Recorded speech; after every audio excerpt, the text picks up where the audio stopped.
السلام علیکم حامد بھائی. آج مزید فارمز لے کے آئے ہیں سرٹیفکیٹ پی ٹی آئی کے. 29 ہیں جی نیشنل اسمبلی کے. 29 ہے, کل 50 تھے. تو مزید کب آ رہے ہیں؟ آلموسٹ 80, باقی بھی مزید شام تک اور مزید کل آ جائیں گے. اور اس میں صوبائی اسمبلی کی فگر ہیں سر؟ وہ اس کے علاوہ آ رہے ہیں تھوڑی دیر میں انشاءاللہ.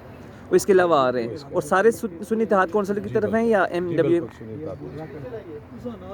اور سر ریزرو سیٹوں کے حوالے سے کوئی اپڈیٹ ہے کہ ملیں گی؟ غور خان صاحب بتائیں گے میرا خیال ہے. لیکن سر یہ جمع کب کرائیں گے لسٹ, کیونکہ آپ نے تو ابھی تک فہرست نہیں جمع کروائی. سر ہو جائے گی جمع, بڑا ٹائم ہے ابھی تو پوری ہمیں لسٹ جمع کروانے دیں, اس کے بعد پھر الوکیٹ ہوگا تو ہماری لسٹ اس وقت تک انشاءاللہ. کیا ایسی آپشن اویلیبل ہے کہ بعد میں لسٹ جمع کروائی جا سکتی ہے؟ سر وہ آپ کی طرف سے رات کو خبریں چل رہی تھی کہ سنی اتحاد کونسل نے کوئی سیٹ جو ہے وہ خواتین کے حوالے سے جو مخصوص نشستوں کے حوالے سے کوئی لسٹ جمع کروائی ہو, آپ نے کروائی ہے؟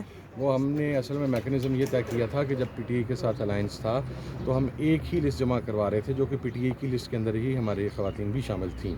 تو اس وقت چونکہ سمبل الاٹمنٹ کے بعد جب وہ اسے ڈسلوکیٹ کیا گیا اور اڑایا گیا تو اس وجہ سے ہم نے سیپریٹ لسٹ جمع نہیں کروائی. سر گورنمنٹ سازی کی طرف جا رہے ہیں یا صرف اپوزیشن میں بیٹھنے کا ارادہ ہے سر؟ نہیں انشاءاللہ گورنمنٹ بنائیں گے. 180 ہمارا فگر ہے انشاءاللہ. سر وہ تو ایک فگر جو ہے ایوان میں وہ تو 93 تک جو ہے پی ٹی آئی بیگ نے, باقی کہاں سے لائیں گے؟ اب دیکھیں انشاءاللہ. ابھی بہت سارے کیسز چل رہے ہیں, نوٹیفیکیشن سسپینڈ. عوام نے تو ہمیں مینڈیٹ دیا ہے نا, وہ مینڈیٹ واپس لے کے آئیں گے انشاءاللہ. ہم اپنا مینڈیٹ واپس لے کے آئیں گے. Thank you very much.